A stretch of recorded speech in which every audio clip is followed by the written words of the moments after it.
Good morning everyone. So nandito na naman ulit tayo sa aming bahay. Kagaya nung sinabi ko nung nakaraan kasi gumawa tayo ng bed frame. So hindi natin natapos 'yon. Ngayon ay tatapusin natin para magamit na. Okay?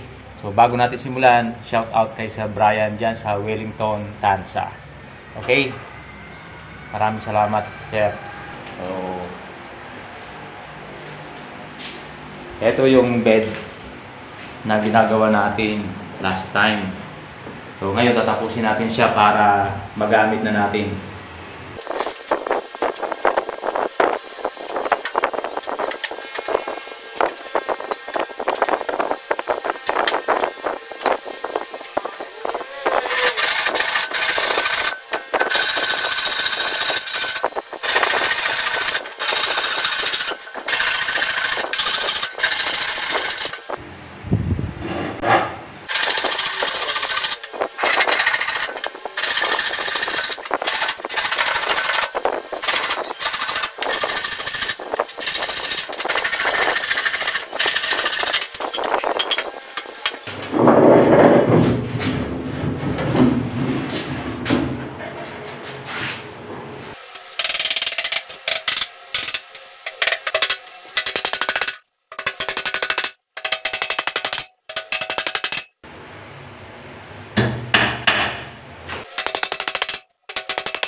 tapos na ang ating ginawang higaan.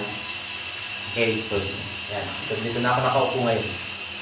Regarding naman po doon sa mga nag-comment sa mga nakarang video ko na tungkol dito sa Mikara, ang update ko po doon sa Phase 8, nasa 40% na yung natatapos.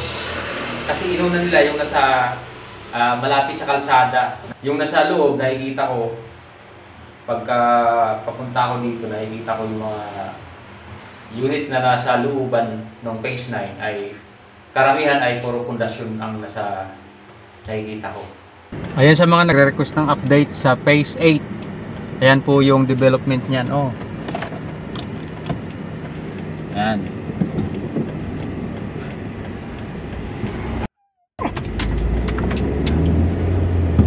Ayan po, so hanggang dito na siya.